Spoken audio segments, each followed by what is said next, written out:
Welcome. In my last episode, I spoke about how I'm going to teach not to self-sabotage, not to self-destruct, and not to put ourselves into unnecessary trouble.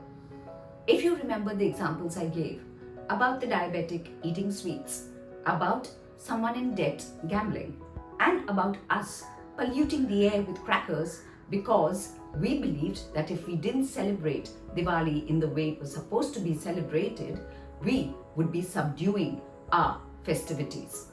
What is at the basis of self-destructive behavior? Let's take the example of the diabetic. He believes that he can't bear deprivation, that he must have everything that he wants. He does not have the philosophy that you have to give up something to get something. And yes, if you eat your cake, in this case mithai, it will be spread all over you and create all the health complications.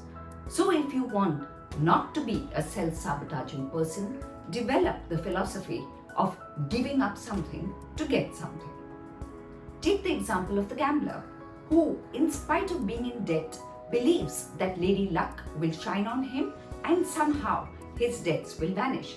What is the philosophy that drives this kind of behavior? The idea that one must always be a part of festivities, even if it means that he or she can't afford it. So basically, believing that one is grandiosely special, that Lady Luck will somehow shine on us. And the more we believe in the philosophy of ordinariness, where we are no special creatures, Lady Luck hasn't singled us out, and we reduce and if possible get rid of the extraordinariness of the grandiosity that we subscribe to, maybe reality will dawn that we have to manage money and that is just not going to be managed by itself. Now come down to the philosophy of bursting crackers in an already polluted country, wheezing with all kinds of breathing problems. Why are we so fragile? Why do we feel so inferior?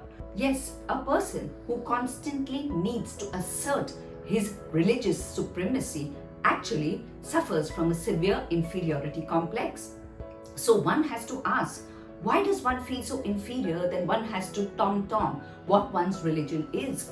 Why does one believe that one's identity is only determined by the religious leanings that he or she has?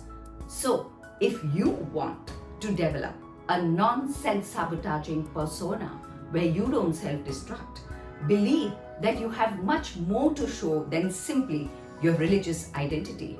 Or maybe you don't have too much to show. So all that then has to be showcased is which faith you lean towards. If you want to be less self-sabotaging, you need to understand that we have to give up something to get something.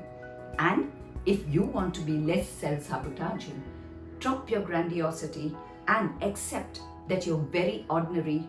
No special Lady Luck is going to shine on you or me. And if we want to make a good life, we have to learn the art of managing our wealth so that we don't land up in debt. If you like what you see, please do hit the like button. Please do share my video. And of course, continue to write to me at varkha@varkhachurani.com. Till next week, it's goodbye and thank you.